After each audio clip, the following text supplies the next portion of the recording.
ሌላ አስደንጋጭ ሰበር መረጃ የኦርቶዶክሳውያን የግፍ ጭፍጨፋ ዛሬም በአርሲ ቀጥሏል። ሌላ አሰቃቂ ግድያ ከወደ አርሲ ተሰምቷል።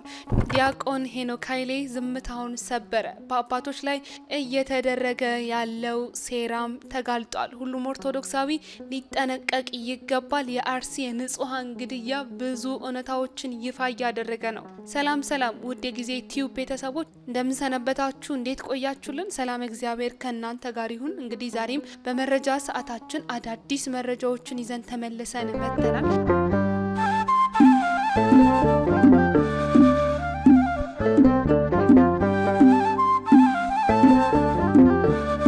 ቀዳሚ ያደረግንላችሁ መረጃችን ዛሬም በድጋሚ የተሰማውን ሌላ አስደንጋጭ መርዶ ከወደ አርሲ የሰማነውን አስደንጋጭ ዜና ይሆናል። እንደሚታወቀው እንግዲህ ከሰሞኑ በአርሲ እየተከሰቱ ያሉ ክስተቶች እጅግ ልብ ሰባሪ መሆናቸው ይታወቃል። በርካታ ንጹሃን ኦርቶዶክሳውያንም በግፍ ተጨፍጭፏል።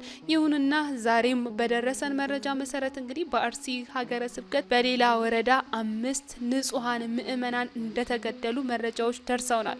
ይህንንም ተከትሎ ቅድስት ቤተ ክርስቲያናችን ታላቅ መምህር የሆነው ዲያቆን ሄኖክ ኃይሌ ዝምታውን ሰብሮ ድምጹን አሰምቷል።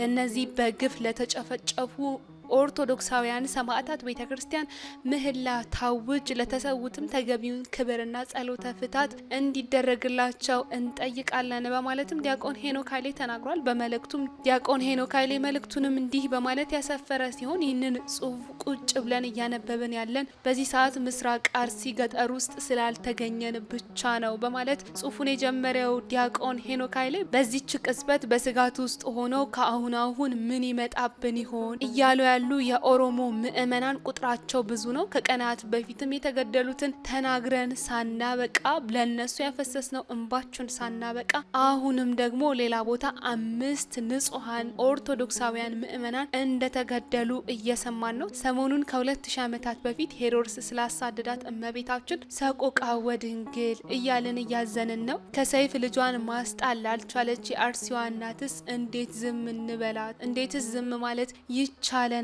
በማለትም እጅግ ልብ ሰባሪ የሆነ መልእክቱን ያደረሰ ይህንንም የማያቆም ሞት ዜና ሰምተን ወደ ጎሮሯችን የሚወርድ ምግብና መጠጥ የምንተኛውን ቅልፍም የለም። የነርሱ ሞት የኛ ሞት ነው፣ የነርሱ መቁሰልም የኛ መቁሰል ነው። የቦታ ለውጥ እንጂ በነርሱ የደረሰ በእኛም ሊደርስ ይችላል። ቤተክርስቲያንም ምህላ እንድታወጅ እንዲሁም ደግሞ ለተሰዉትም ተገቢውን ክብርና ጸሎተ ፍታት እንድታደርግላቸውም እንጠይቃለን። ቤተክርስቲያን በየትኛውም ቦታ የንጹሃን ደም ዳግመኛ እንዳይፈስ እንደ ራሄል እንባዋን የምትረጭበት ጊዜም አሁን ነው። የቤተ ክርስቲያንም አስተዳደር ትኩረት ያልሰጠውን ችግር ሌላ የቤተ ክርስቲያን አስተዳደርም ቢሆን በአሁኑ ጊዜ ትኩረት ያልሰጠውን ይህንን የኦርቶዶክሳውያን የግፍ ጭፍጨፋና ግድያ ሌላ ማንም መጥቶ ትኩረት ሊሰጠው አይችልም፣ ሊጨነቅለትም አይችልም። ስለዚህ ቤተ ክርስቲያንም በአስተዳደራዊ መዋቅሯ መንግስት ተገቢውን እርምጃ እንዲወስድ በሙሉ ትኩረት የምትሰራበት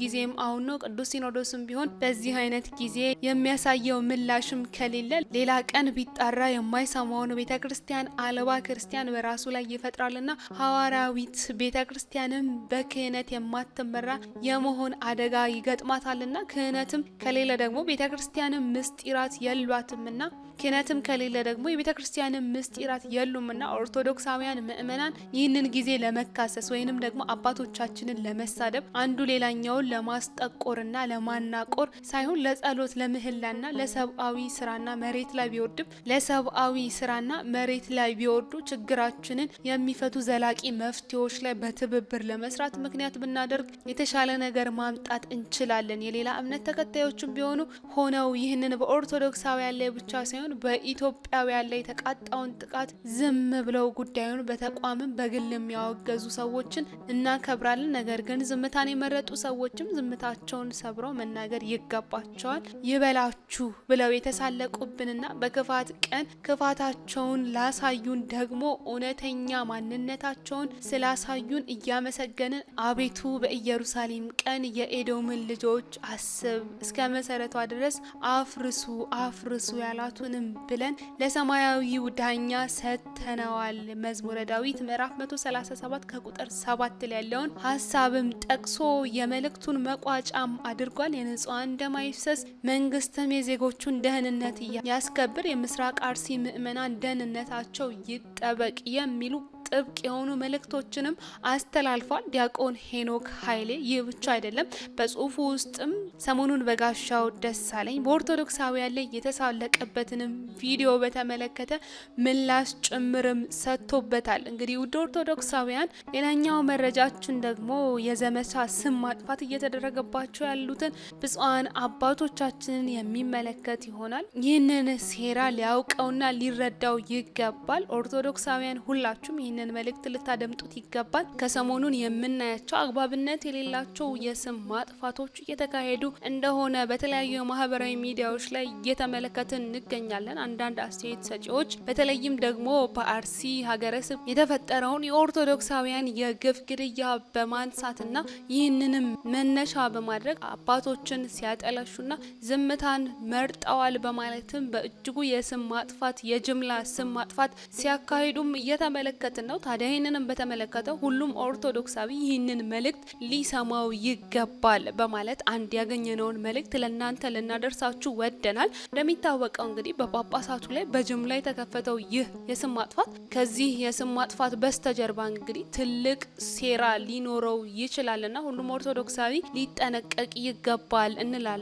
ሁላችንም ልንነቃ ይገባል። በገዛ እጃችን ሃይማኖታችንን ቤተ ክርስቲያንን እንድናፈርስ ሀሳብ እያቀበሉን የሚገኙ አካላትም እንዳሉ ልንገነዘብ ይገባል። መቼም ቢሆን መሀይብ ካልሆነን በስተቀር እንግዲህ ምንም ቢሆን ይህ ጉዳይ ይገባናል። ምክንያቱም ቤተክርስቲያን ላይ እጃችንን እንድናነሳ ቅድስት ቤተክርስቲያን በራሷ ልጆች እንድትጎዳና እንድትጠፋ የሚያደርግም ሴራ መሆኑ እርግጥ ነው። በአርሲ ሀገረ ስብከት በርካታ ኦርቶዶክሳውያን ላይ የደረሰውን ግድያ ተከትሎ እንግዲህ የኢትዮጵያ ኦርቶዶክስ ተዋሕዶ ቤተክርስቲያን ጳጳሳት ለምን በቂ ምላሽ አልሰጡም ወይንም ደግሞ ለምን ውግዘት አልሰጡም በሚል በብዙዎች ዘንድ ጥያቄና ትችት መነሳቱም ይታወቃል። ይህንንም ቅዱስ ሲኖዶስም በአርሲ ሀገረ ስብከት የተፈጸመውን የግፍ ግድያን በተመለከተ ያወጣውን መግለጫ እንዲሁም ደግሞ የወንጌል አማኞች ያወጡትን መግለጫ በማመዛዘንም ቅዱስ ሲኖዶስ ውግዘትን አላስተላለፈም፣ ያወጣውን መግለጫ ግልጽ አይደለም በማለትም የሚነሱ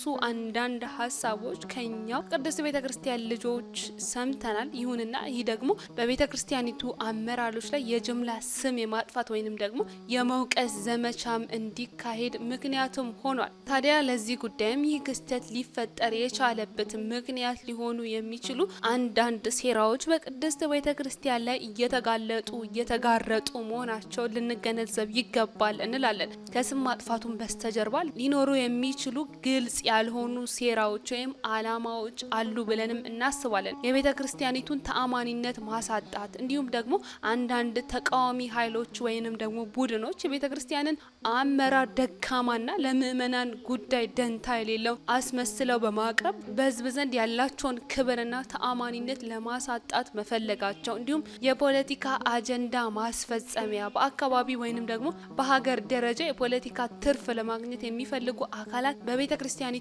አመራሮች ላይ ውጥረትን በመፍጠር ለራሳቸው አላማ ድጋፍ ለማሰባሰብ መፈለጋቸው ግልጽ ነው። የውስጥ ቅራኔን ወይንም ደግሞ ለውጥን መፈለግ እንዲሁም ደግሞ በቤተ ክርስቲያኒቱ ውስጥ ያሉ አንዳንድ አካላት ነባሩ አመራር ተገቢውን ምላሽ አልሰጠም በማለት ለውጥ እንዲመጣ ግፊት ለማድረግ ስም የማጥፋት ዘመቻውንም እንደ መሳሪያ እየተጠቀሙበት ስለሚገኝ ሁሉም ኦርቶዶክሳዊ ከእንዲህ አይነቱ ድርጊት ሊቆጠብ ይገባል እንላለን። ከዚህም ባለፈ ደግሞ የጎሳ ወይንም ደግሞ የብሔር ግጭትን ማባባስና የኦርቶዶክስ ምእመናንን እንደ አንድ የፖለቲካ ቡድን በመሳል በሌሎች በሌሎች የማህበረሰብ ክፍሎች መካከል ጥላቻንና አለመግባባትን ለመፍጠር መሞከር። የስም ማጥፋት ዘመቻው ከግድያው ያነሰ አሳሳቢ አይደለምና በጉዳዩ ዙሪያ የጳጳሳቱ ዝምታ ወይንም ደግሞ ጥንቃቄ የተሞላበት ምላሽ የብዙዎችን ቁጣና ብስጭት እንደቀሰቀሰ እሙን ነው። ይህንንም ተከትሎ ስም የማጥፋት ዘመቻው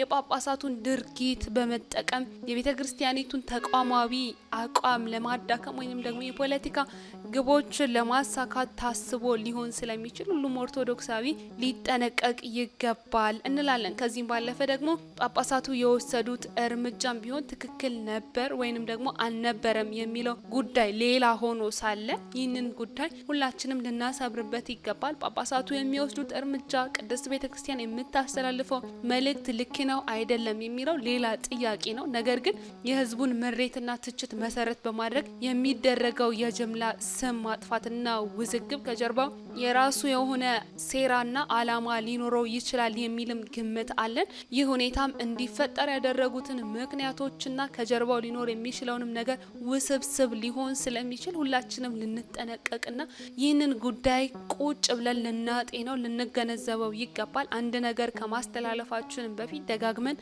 ልናስብበት ይገባል። ከጳጳሳቱ በኩል ሊሆን የሚችሉ ምክንያቶች ወይንም ደግሞ ይህንን ጉዳይ ለምን በዝምታ ማለፍ ወደዱት የሚሉ ምክንያቶችም አንዳንድ ምክንያቶች ይቀመጣሉ። ለምሳሌ ደህንነት ስጋት ወይንም ደግሞ ጳጳሳቱ የቤተ ክርስቲያኒቱ ዋና አካል እንደመሆናቸው ግልጽና ጠንካራ ውግዘት መስጠት ሁኔታውን የበለጠ ሊያባብሰውና ሌላ የከፋ ጥፋት በቤተ ክርስቲያንና በእምነት ተከታዮች ላይ ሊያስከትል ይችላል ብለው መፍራታቸው፣ እንዲሁም የፖለቲካ ግፊት ወይንም ደግሞ ጥንቃቄ የቤተ ክርስቲያኒቱ አመራሮች ከመንግስት አካላት ጋር ባላቸው ግንኙነት የተነሳ ወይም ጥንቃቄ በተሞላበት መንገድ ምላሽ ለመስጠት መሞከራቸው ወይም በውስጣዊ መንገድ መፍትሄ ለመፈለግ መምረጣቸው። በሶስተኛ ደረጃ ደግሞ የውስጥ መለየት ወይም መዳከም በቤተ ክርስቲያኒቱ ውስጥ ባሉ አንዳንድ ውስጣዊ ችግሮች ወይም በቅርብ ጊዜ በተፈጠሩ አንዳንድ አግባብነት በሌላቸው ክፍፍሎችና ክፍተቶች ምክንያት አመራር በአንድነት ቆሞ ጠንካራ ድምጽ ለማሰማት መቸገሩ። ከዛም ከፍ ሲል ደግሞ የመረጃ እጥረት ወይም ማረጋገጥ የሚባለው ነገር ጳጳሳቱ የደረሰውን ግፍ ትክክለኛ መረጃ ለማሰባሰብና ሁኔታውን ሙሉ በሙሉ ለመረዳት ጊዜ መውሰዳቸው ወይም ጥንቃቄ ማድረጋቸው ሊሆን ይችላል ብሎ ማሰቡ አይከፋምና ሁላችንም እንዲህ ባለቀና አመለካከት እያሰብን ጳጳሳቱን አባቶቻችንን ልናስብና ልንጠብቃቸው ይገባል። ከዚህም ባለፈ ደግሞ በአንዳንድ ግለሰቦች ዘንድ በአንዳንድ ለቤተ ክርስቲያን ተቆርቋሪ ነን ብለው የሚያስቡ አካላት ደግሞ በአደባባይ በይፋ እየወጡ የምን ካህን ነው ቤተ ክርስቲያን ካህን የላትም አባት የላትም እያሉ የሚናገሩ ግለሰቦች አሉ።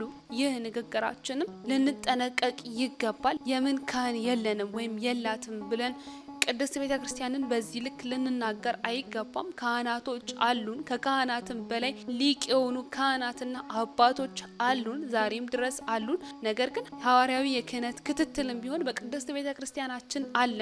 ምእመን የሆነ ሁሉ በግዴታ ማመንም ይገባዋል። በተለይም ደግሞ በጠቅላይ ቤተ ክህነት የሚገኙት እጅግ ዝምተኛና ኋላ ቀርነትን የሚታይባቸው ለዘመኑ የማይመጠን አሰራር የሚከተሉ አካላት እንዳሉ ሁሉ ከፍ ሲልም ደግሞ ከካህናት ወገን እጅግ የተለየ መለኪያ ያላቸውም እንዲሁ በቤተ ክርስቲያናችን አሉ።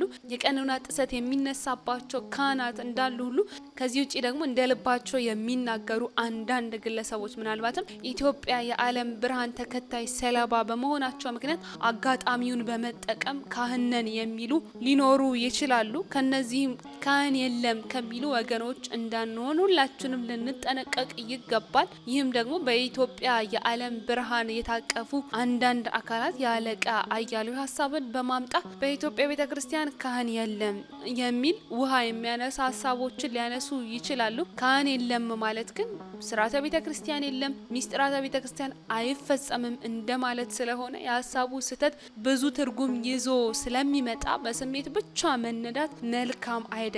አባቶች የሉንም፣ ካህናት የሉንም እያሉ በአደባባይ መናገሩ የኋላ ኋላ ምላሹ የከፋ ሊሆን ስለሚችል ሁላችንም ልንጠነቀቅ ይገባል። እንዲህ ተናግሮ ልጁን ክርስትና ለማንሳት ሲሮጥ ግን በኋላ ላይ ያስተዛዝበናልና ቅድስት ቤተ ክርስቲያን ላይ የምንጠቀመው ስርዓት እያንዳንዱ የምናካሂደው ድርጊት ቁጭ ብለን የምንማረው ትምህርት እንኳን ሳይቀር በአባቶቻችን በመምህራኖቻችን በካህናቱ የሚሰጥ ነውና ኋላ ላይ መተዛዘብ እንዳይመጣ አደብ ልንገዛ ይገባል። ምእመናንን ሰብስቦ ያለ እውቀት ትንታኔ ለመስጠትና ያልገባቸውን ነገር ለማስረዳት የሚሞክሩ አንዳንድ አካላት መመልከታችን በእጅጉ የሚያስተዛዘብ ቢሆንም ነገር ግን ይህንን ድፍረት ከየት አገኙት፣ ከየትስ አመጡት ብለን ልንጠይቅ ይገባል። ከተሰበሰቡት መካከልም እንዲህ ማለት አትችሉም የሚል ምእመንም ሊኖር ይገባል። ይህንንም ጉዳይ በዝምታ የምናል ልንሆንም አይገባም። ምክንያቱም የአባቶቻችን ስም መጥፋት ዞሮ ዞሮ እዳው ለኛ ነውና ሁላችንም ልንጠነቀቅ ይገባል። የምናደርገውንም ነገር በአስተውሎት ልናካሂድ ይገባል። መጽሐፍ ቅዱስም ቢሆን እምተርፈ ልብ ይነበብ አፍ ይላል ወንጌሉና በልብ ተሞልቶ የተረፈውን አፍ ይናገራል። አንዳንድ አካላት በየሚዲያው እየወጡ የሚናገሩት አነጋገርም ትክክል ባይሆንም አሁን ላይ ያለን ተስፋ መቁረጥ ግን ወደዚህ አመጽ ሊወስደን ይችላልና ተስፋ ልንቆርጥ ይገባል። በተለይም ደግሞ በአባቶቻችን ላይ ተስፋ ልንቆርጥ አይገባም። የሚያነቃ የሚያስደነግጥ ንግግር በመሆኑ ልንነቃ ይገባል። ነገር ግን በአባቶቻችን ላይ የተለየ ንግግርና ጸያፍ የሆኑ ቃላቶችን ልናነሳና ልናወጣ አይገባም። በተለይም የጅምላ ስም ማጥፋትም በአባቶቻችን ላይ በካህናቱ ላይ ልናደርግ አይገባም እንላለን። በሕይወት ሳለ ለሹመትና ለስልጣን የምንሿሿምበት ህዝብ ሲሞት ካልፈታ ነው ቋሚው በአመጽ ይበላናልና ሁላችንም ልንጠነቀቅ ይገባል። ጨው ወይንም ደግሞ ካህናት ለራስ ስትል ጣፍጥ፣ ያለበለዚያ ድንጋይ ነህ ተብለህ ትጣላለህ፣ ትረገጣለህ። ስለሆነም አባቶቻችን ለራሳቸው ሲሉ ለምእመናኑ ሲሉ ማድረግ የሚገባቸውን ያደርጋሉ። እኛ ግን ከራሳችን የሚገባውንና ማድረግ የሚገባንን ነገር ልናደርግ ይገባል እንላለን። አባቶቻችንን ልናስብ አገልጋዮችንም ልናስታውስ ይገባል እንላለን። ውድ የጊዜ ሚዲያ ቤተሰቦቻችን እንግዲህ ለዛሬ ያዝነላችሁ መረጃችን ዝግጅታችን ይህንን ይመስላል። በሌላ መረጃ እስክንገናኝ ድረስ ሰናይ ጊዜ ለእናንተ ተመኘን።